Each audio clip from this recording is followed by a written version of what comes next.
जयराम विप्लव जी, सबसे पहले आपके पास आ रही हूं। तेजस्वी यादव का ये बयान क्या लग रहा है, क्यों इस तरह की आशंका उन्हें सताने लगी है कि भाई 23 जून से पहले विपक्षी नेताओं के यहाँ छापे पड़ सकते हैं?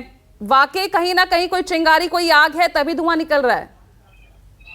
बिल्कुल, आग बहुत तगड़ी भड़की हुई है और उस आग की शुरुआत कल देखने को मिली जब राघोपुर में अपने ही विधानसभा क्षेत्र में तेजस्वी यादव गए हुए थे और वहां पर उनके स्वागत करने वालों में जो लोग खड़े थे वो मोदी मोदी के नारे लगाने लगे। तो इस आग का जो डर है वो कुछ भी बुलवा रहा है। इसलिए बिहार में जो कुछ दिखाई पड़ रहा है वो स्पष्ट तौर पर 24 की पूरी कहानी को दिखा रहा है। और सबसे अधिक नुकसान तो हमारे मुख्यमंत्री नीतीश कुमार जी का हो गया, जो प्रधानमंत्री का सपना लेकर के महागठबंधन बनाए, लेकिन अब उनके ही पार्टी के राष्ट्रीय अध्यक्ष और उनके डिप्टी सीएम कह रहे हैं कि वो प्रधानमंत्री पद के उम्मीदवार नहीं है, यानी उनको सपना भी नहीं देखने देते, उनकी उम्मीदवारी तक तय नहीं होने देते। तो बेचारे सबसे मुश्किल में नीतीश कुमार जी हैं। अब रही बात आम आदमी पार्टी को लेकर के, आपने कुछ बातें रखी, सौरभ भारद्वाज का बयान आया, तो ये ठीक वैसे ही है जैसे पोस्ट पोल अलायंस होता है कि अपने अपने राज्यों में सभी दल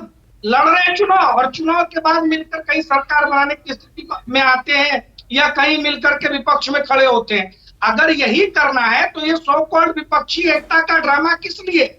आप क्या करिएगा तब जाकर के गठबंधन बनता है। यहाँ सबको अपनी कुर्सी का स्वार्थ है, सबको सत्ता का स्वार्थ है।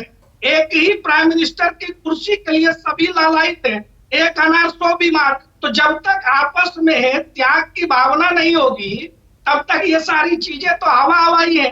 दिखाने के लिए, मीडिया में नैरेटिव चलाने के लिए सब चीजें ठीक है, लेकिन 23 जून को भी हवा निकल जाएगी। और कल सौरभ भारद्वाज के उस प्रेस कॉन्फ्रेंस में भी निकली, उन्होंने कांग्रेस पर लगातार हमले बोले कि कांग्रेस पार्टी हमारे मुद्दों को चुरा रही है, कांग्रेस पार्टी हमारे नामों को चुरा रही है।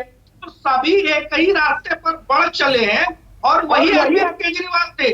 2013 का बयान मैं याद कराना चाहता हूँ, नितिन भाई उस पर भी कुछ बोलिएगा।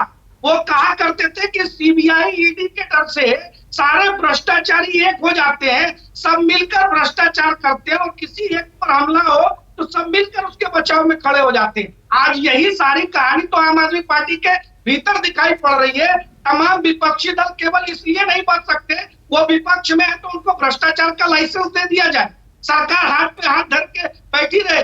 यही अरविंद केजरीवाल कहते थे ईडी सीबीआई कहाँ गई, सोनिया गांधी को पकड़कर जेल में क्यों नहीं डालती। आज जो भ्रष्टाचारियों की लिस्ट लेकर बैठे थे राजीव रंजन जी, वो फहरिस्त बताना भूल गए।